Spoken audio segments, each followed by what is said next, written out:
Hey guys, welcome back to another Bearly video. You might know me from Twitch, but today I thought we'd try something a little bit different. So in this video, I'm going to go over all the patch notes for 8.4.0. Now these are all for the live game, and it's for the Houndmaster kind of release. So yeah, without further ado, I'm just going to go through some of the new content, like the new killer, new survivor, new map, killer update, killer perks update, survivor updates, survivor perk updates, bugs, bots, environment slash maps, perks, UI, and the miscellaneous, and then obviously known issues just to kind of help you guys maybe avoid some of that. But yeah, without further ado, let's get into the patch notes. So first off, we have the Houndmaster. This is the new killer that came in on 8.4.0. Interesting killer. It's different from what we're used to. It's a little bit like Knight, but she has got her very own unique skill set. So her special ability is known as Chase. The Chase command sends the dog out at high speed.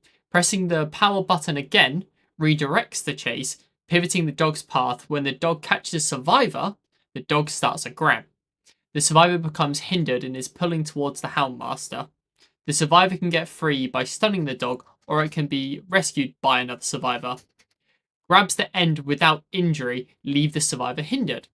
Grab duration is shorter for survivors with the endurance status effect. Now, special ability, Search.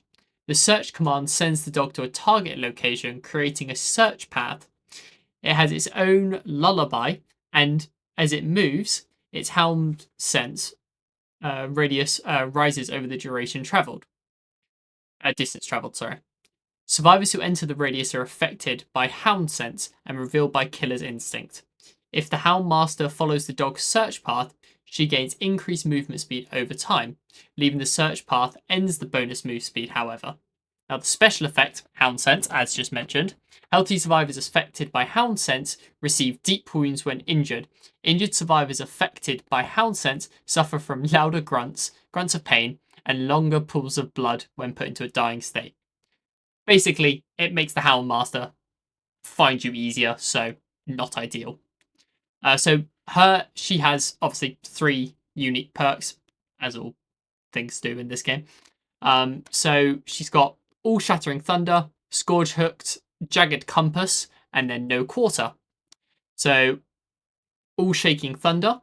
After you fall from a great height, your lunge attack distance is increased by 75/75/75%, so it doesn't increase with higher ranks. However, it does increase for 8 seconds, 12 seconds, or 16 seconds on obviously rank 1, 2, and 3. This perk has a 5-second cooldown. That again does not change. Scourge Hooks, Jagged Compass. At the start of the trial, up to 4 random hooks are changed into Scourge Hooks. You see that aura in white, as all Scourge Hook abilities.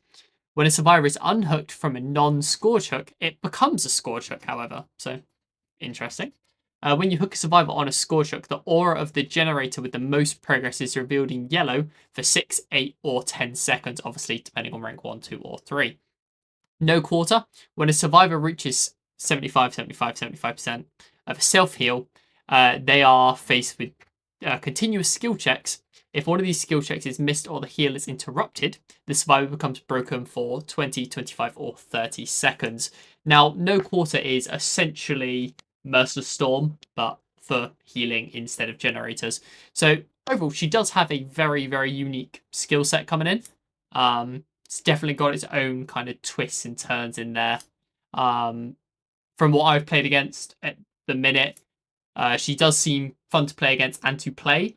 However, the dog does seem like it's can be a little bit finicky to get right. But yeah, so that's the new killer. So we're going to move on to the new survivor.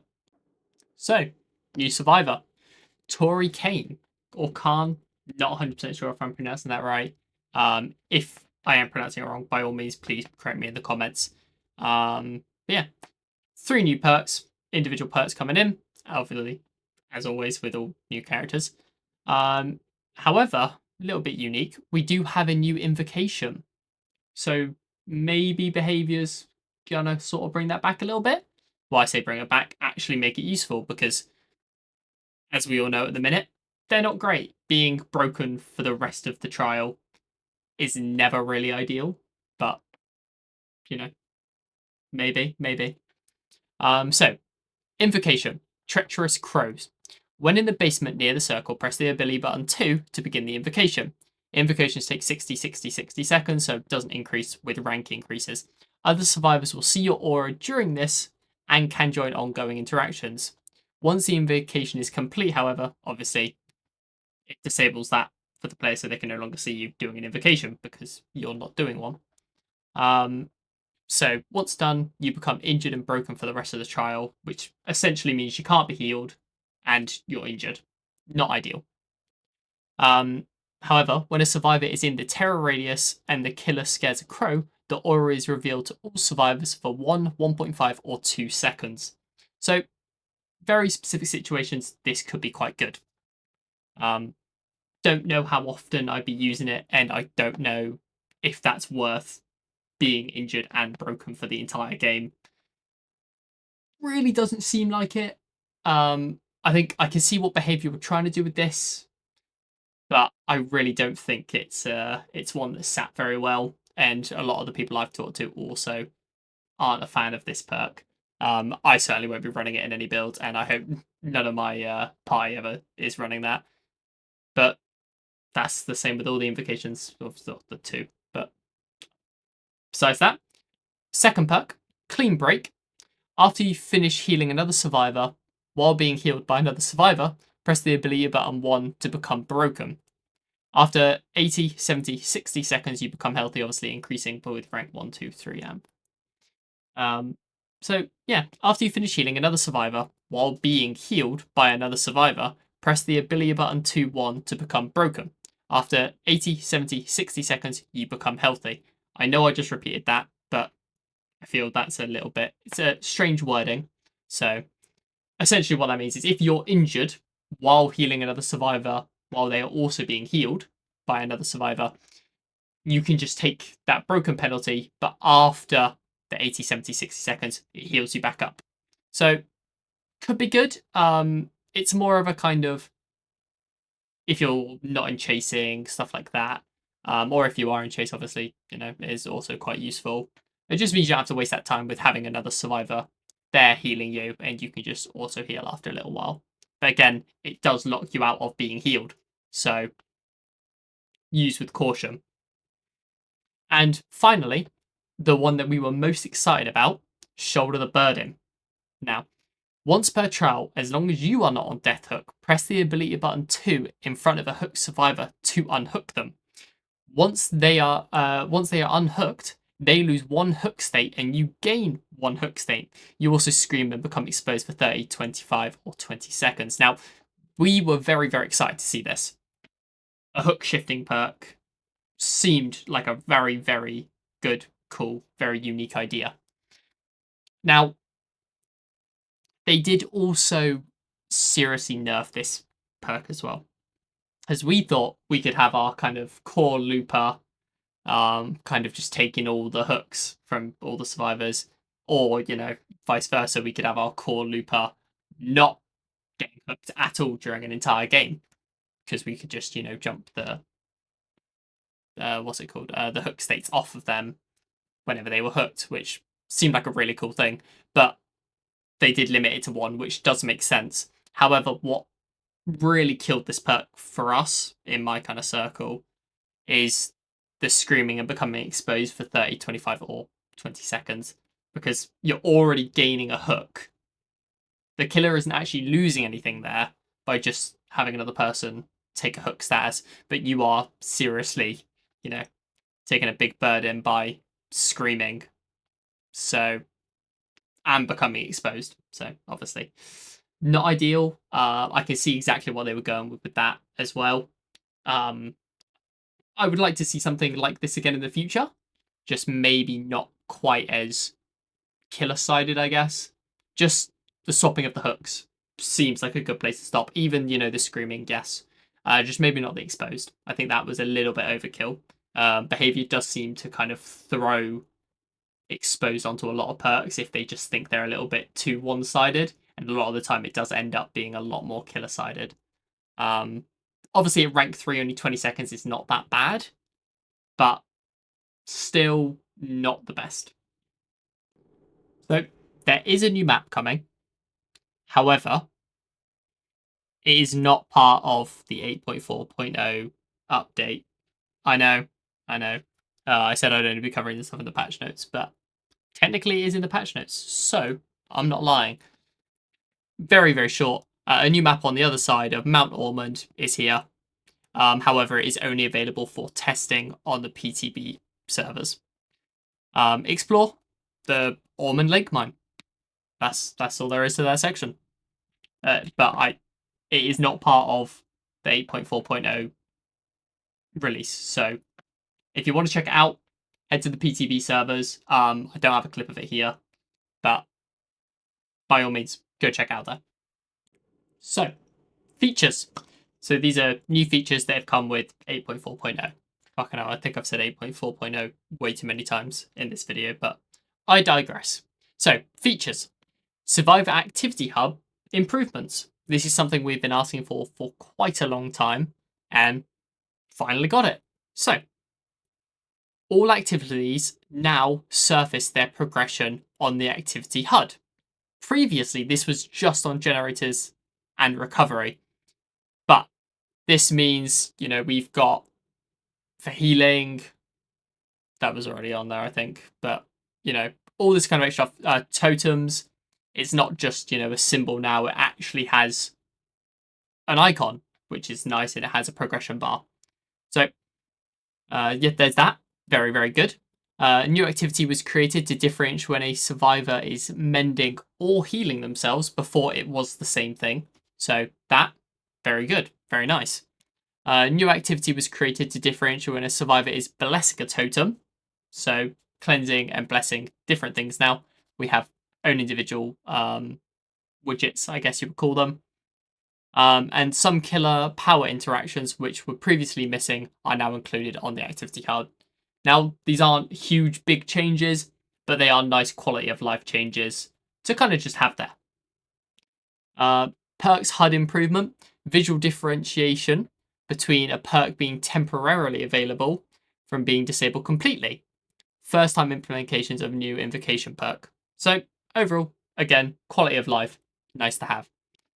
Character bio pages, re-added power and perk previews on the bio page. Now, this is nice. I'll be honest with you, I didn't know they took this off.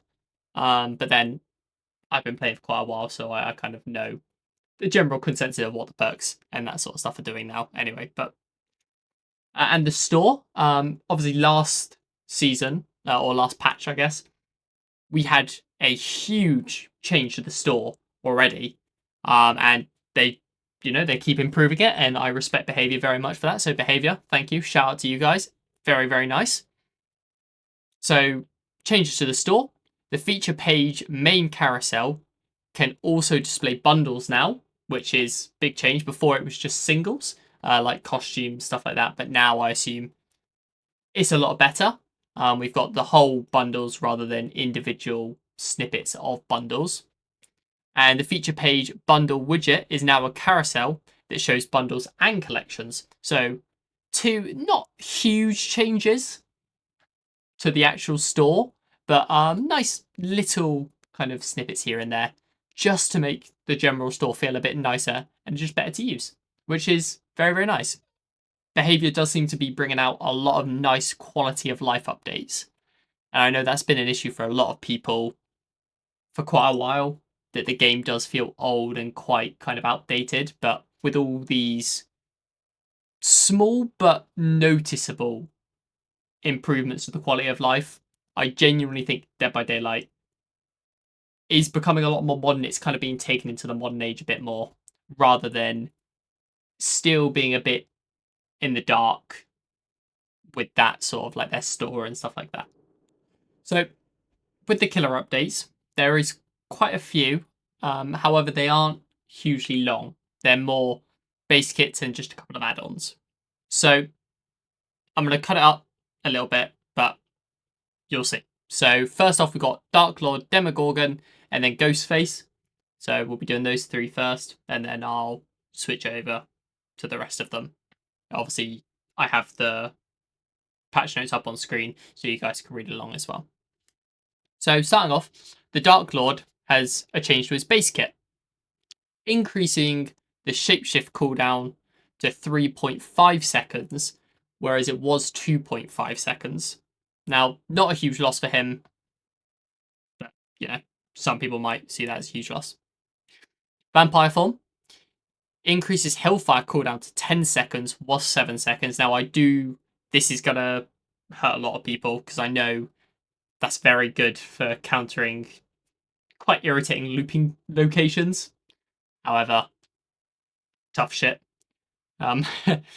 Wolf form increases spawn rate of scent orbs to 1 every 5 seconds, was 1 every 6 seconds. So there you go, that's a kind of buff to him, I guess. 1 every 5 seconds instead of 1 every 6 seconds. Again, not a huge change. You're not going to notice huge differences in the gameplay there, but it's nice to know if you do play a lot of the Dark Lord.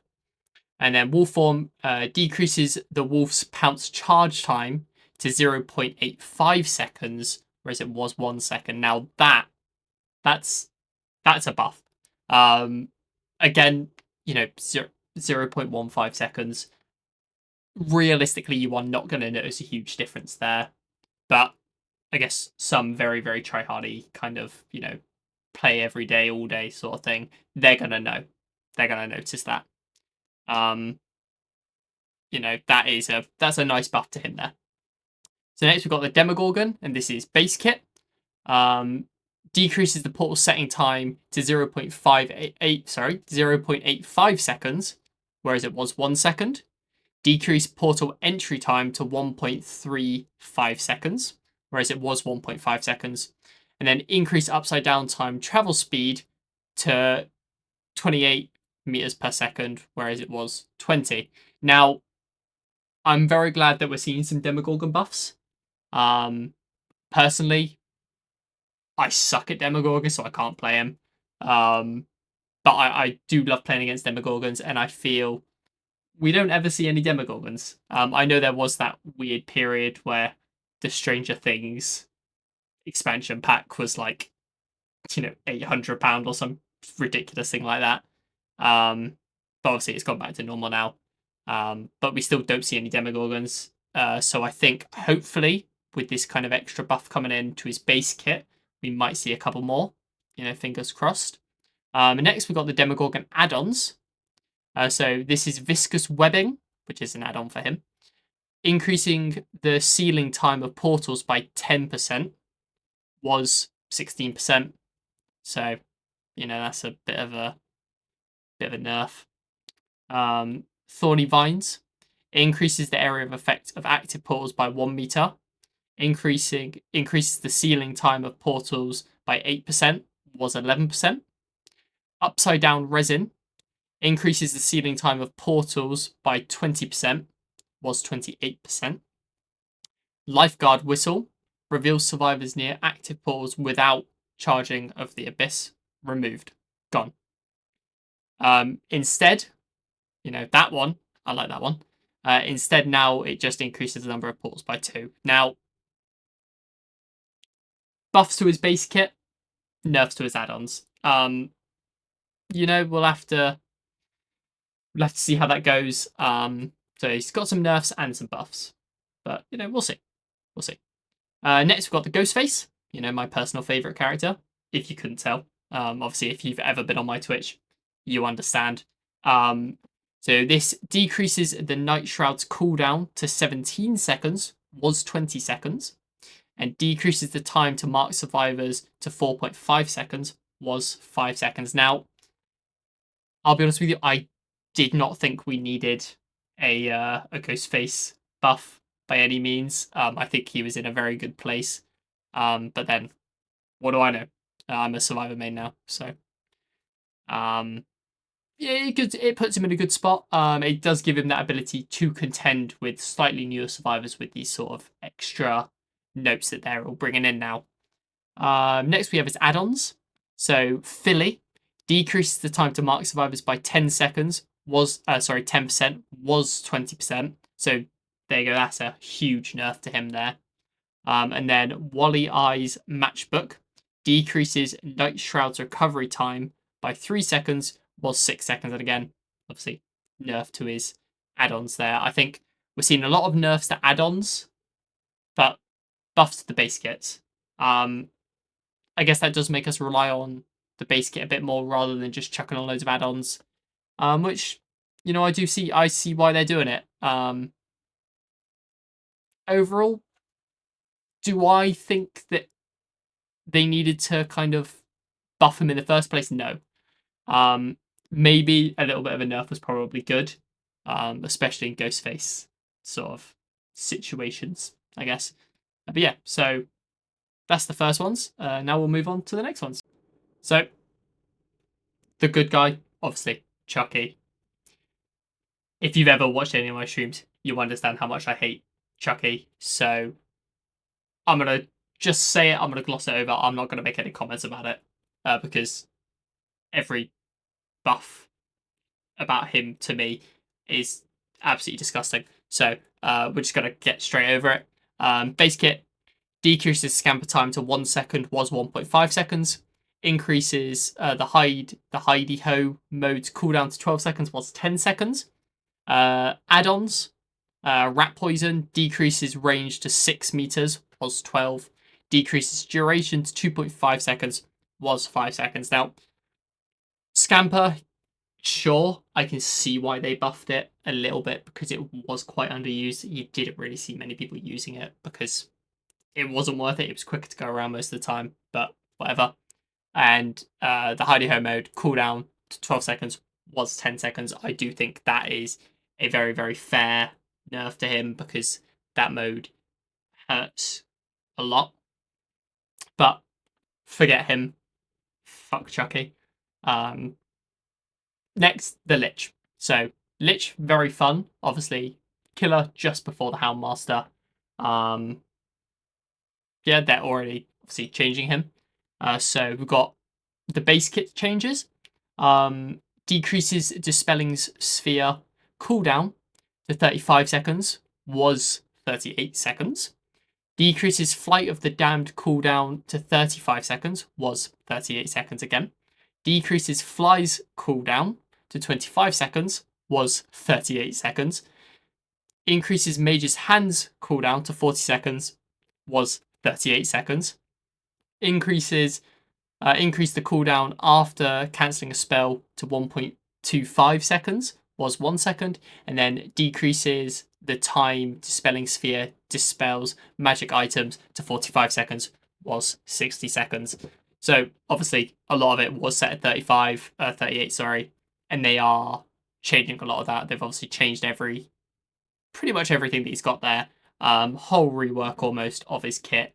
Obviously just, cooldown wise, but either way, seeing such a huge change to a new character is very, very nice. It shows that they've listened, the behavior's listened, and they are taking on the feedback from the players, which again, kudos to behavior because I really love it when any gaming studio listens to the community and does, implement these changes. And then we've got the add-ons. So Pearl of Power decreases the cooldown of all spells by 3 seconds after a successful basic attack, was 5 seconds. Ring of Spell Storing decreases the cooldown of all spells by 2 seconds, was 4 seconds. So we've seen some, buffs to his base kit and then some nerfs to the add-ons. Again, like a lot of these killers, like all of them so far, actually. And I'd imagine in the future as well, but I digress.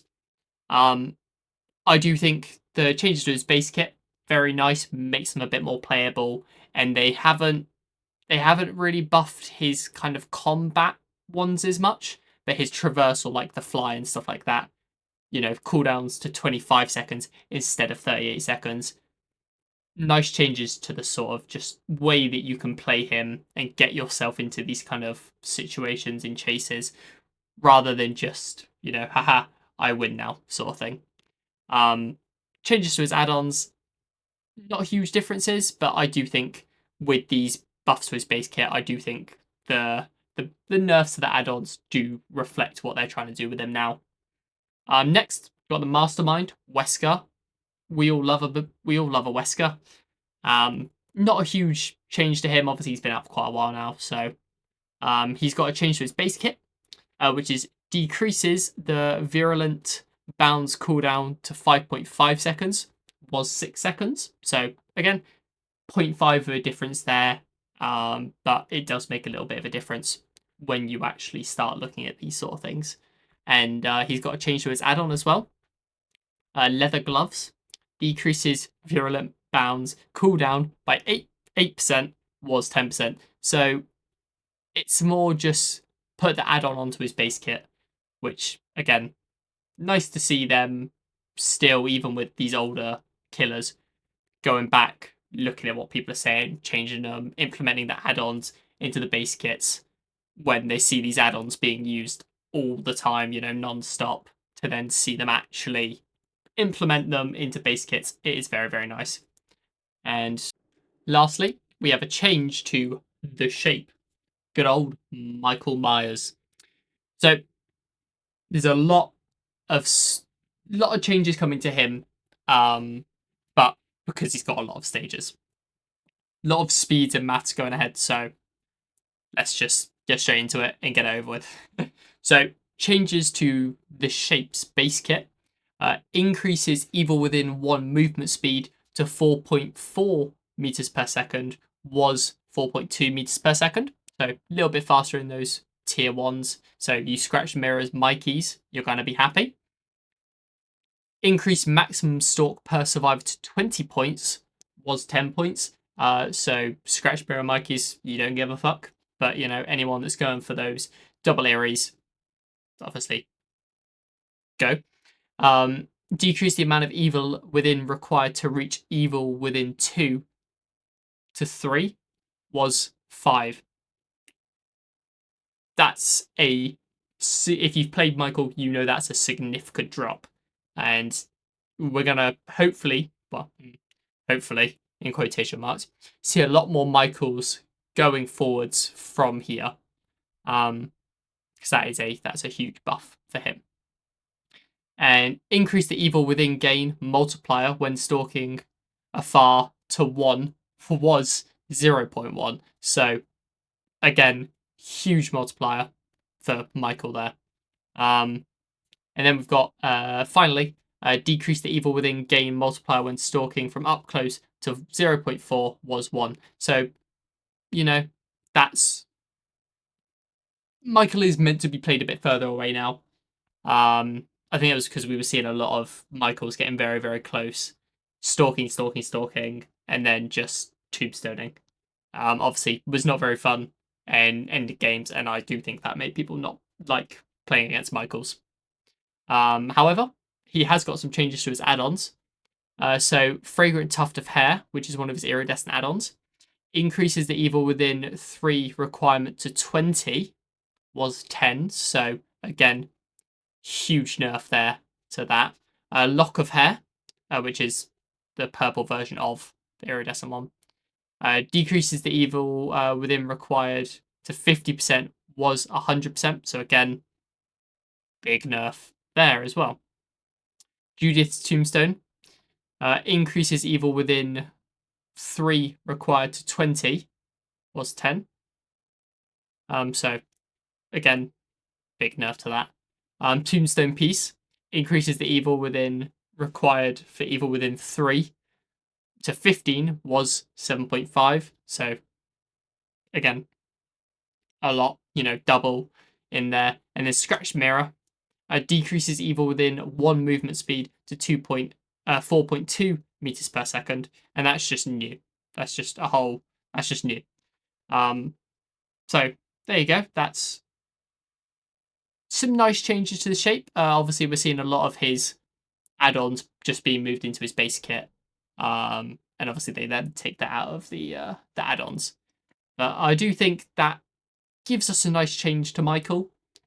Gives us some fun new play styles, and not just Fragrant Lock of Hair and Tombstone and game over sort of thing. I think this does give us a bit more of a dynamic way to play him. A little bit more you can do with him now, not just double eerie, stabby stabby, move on, or just a scratch mirror because it's old. But it is nice to see them reworking even the older killers. So we've talked about specific killer changes. However, there are also some killer perk updates just, for the generalized perks. Dominance.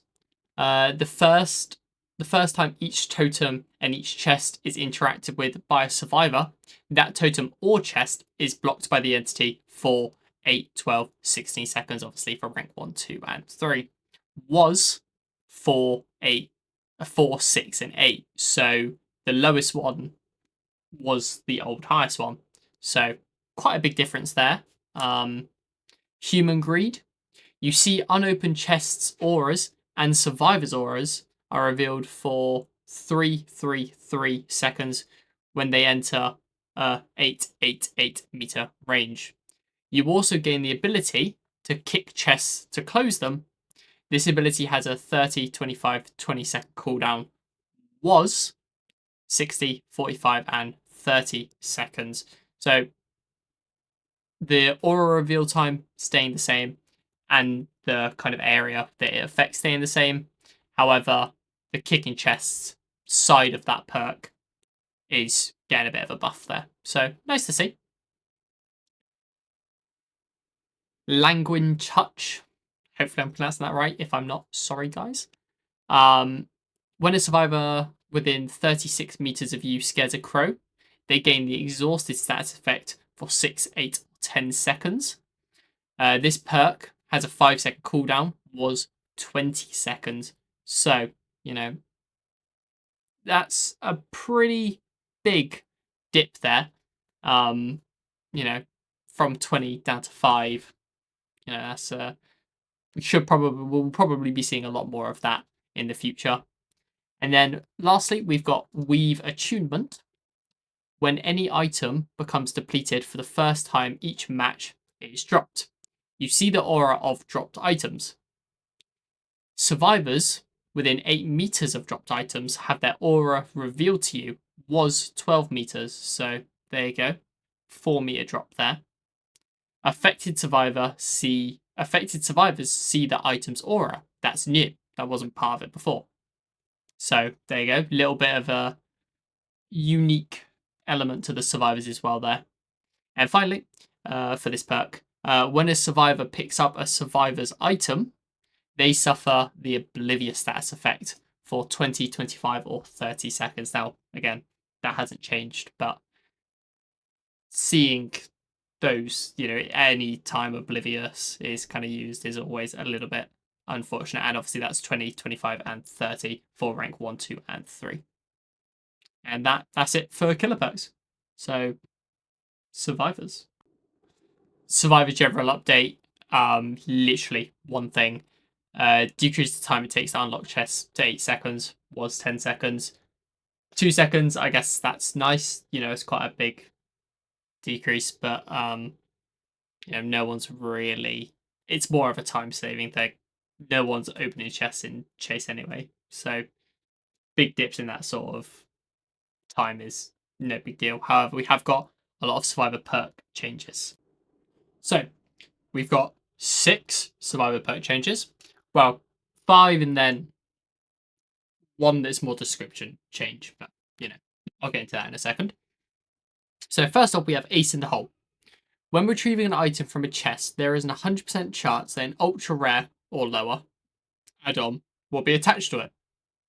Was very rare or lower. So, I guess bump that up there.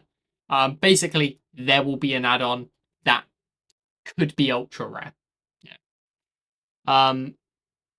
50, 75, 100% chance to find an add-on of uncommon rarity or lower. Was 10, 25, 50. When escaping, keep any add-ons your item had. So, not a huge change. It basically allows you to find one slightly better. And obviously that's on stage 1, 2, and 3. Buckle up. Just updated the perks description for clarity. Not a huge, well, technically no change there. Just changed the description a little bit to kind of tell you a bit more what you're getting into. Sable's invocation, weaving spiders. Literally, description was just updated to match the new invocation, treacherous crows from the new survivor. But other than that, no gameplay changes whatsoever.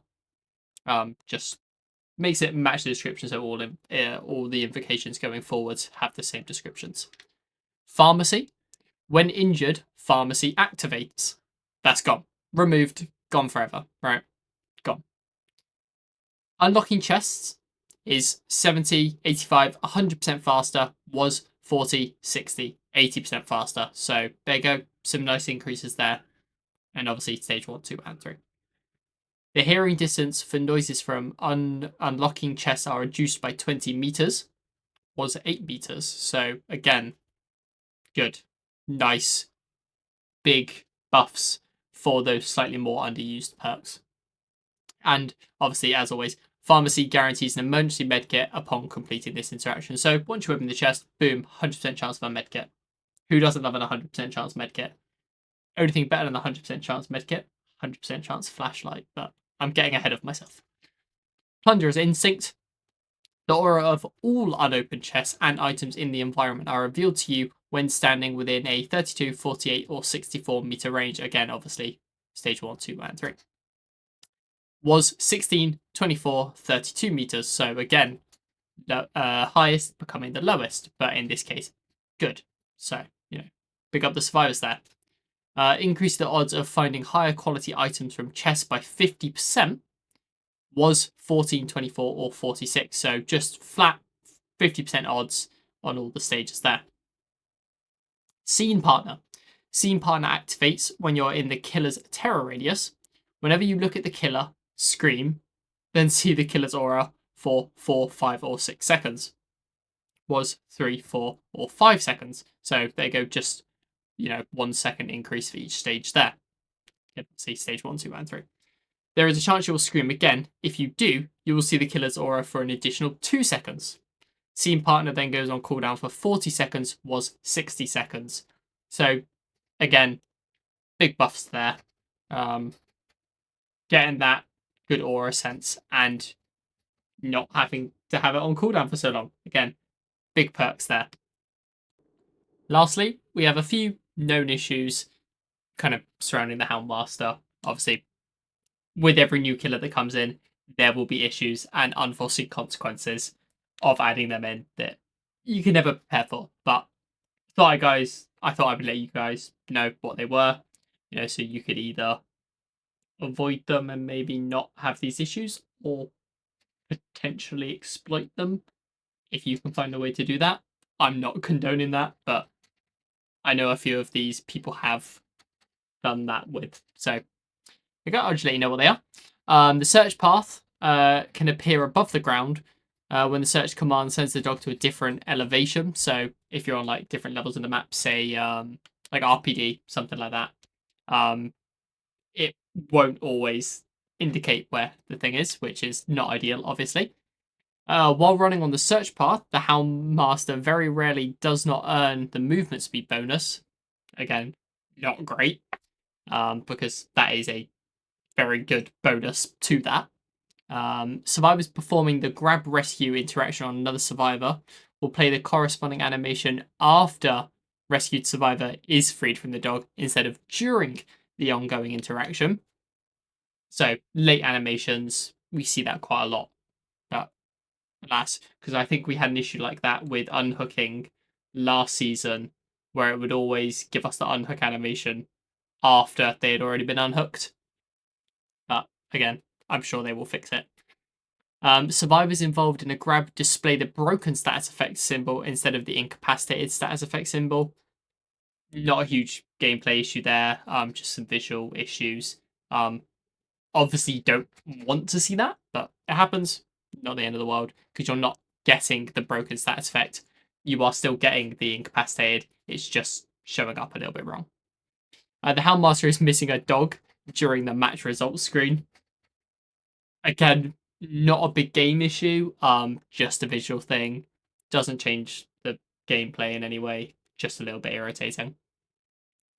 The Houndmaster dog position is desynced when the survivors with the survivor during the Mori when performing multiple actions. I have actually seen this one and it is quite funny. I had a dog that was like eating about a meter away from me, still somehow eating me. So again, though, visual glitch does not change the gameplay at all. You still absolutely do die during the Moris. The collision of the Houndmaster's dog prevents the killer from being blinded by flashlights. Now that one we did also experience during a stream the other day. Very, very poor. Again, obviously not behavior's fault. They can't help it. But it was a bit of a pain in the ass because we were getting flashlight saves, all that kind of stuff. But it was the positioning was preventing us from getting those saves. The Houndmaster dog visual does not always complete the vault animation, but still continues the path.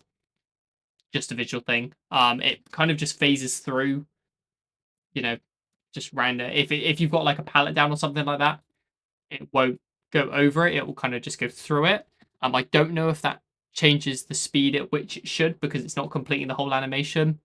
If it is, then that's not great. But I don't think it is. But again, obviously, correct me if I'm wrong in the comments there. And then frequently, the clean break perk does not trigger whilst being healed by another survivor that also has the clean break perk equipped. Now, we tried that one out. Bit of a pain in the ass because you think you're getting healed and then you're running around for a while and then you're not. Not great, not ideal. So you can see me raging in this clip here. I was getting lag, but that's besides the point. Yeah, so not ideal to not have your perks activate because I know that is hugely irritating. We do experience it quite a lot in this game. But again, obviously, a lot of these sort of issues are just visual glitches and do not bring a huge difference to the game. But the ones that do are making a considerable impact on some of the gameplay mechanics, which is a little bit annoying. But at the end of the day, they will get patched out. They always do. I think some of these have already announced for next soft patch. So obviously not a huge big patch like this one releasing new stuff, but just soft patches to, I'd imagine, clear a lot of this away as it goes. I know I would be inclined to say they will focus on kind of the big gameplay ones, like the different elevations and especially the blinded by flashlights and perks not activating, just general stuff like that, because those are the big kind of kickers, and we want to make sure that those are being phased out as quickly as possible. And that brings us to the end of the video. Thank you so much for watching, guys, and obviously, as you can probably tell, this is my first time doing one of these more long form informational videos, but I've had a blast making it. Please, if you have any advice at all, please do leave it in the comments, whether it's good, bad, even if you just leave a comment that says this was shit, don't do it again, there at least I would know that you thought it was shit. But obviously, thank you so much, guys. If you aren't already, please drop a like, sub if you want. Follow me over on Twitch, Bedley. I will put that up in chat, and there will be a link. I'll put that on the screen, sorry, in chat, sorry, until I stream on Twitch. And I will leave a link to that in the description there. Emblem at the top is the Fog Whisperer emblem. Obviously, I would love to be a Fog Whisperer so I can bring you guys more information and just, give back to you guys because, I love all you guys. It's been great. So please, drop a follow, drop a sub, head over to my Twitch. We do DBD streams every other day, apart from on weekends where we do both days. So it's been a pleasure. Take care, guys, and I hope you have enjoyed this video and found it helpful. Yeah. Big love. Goodbye.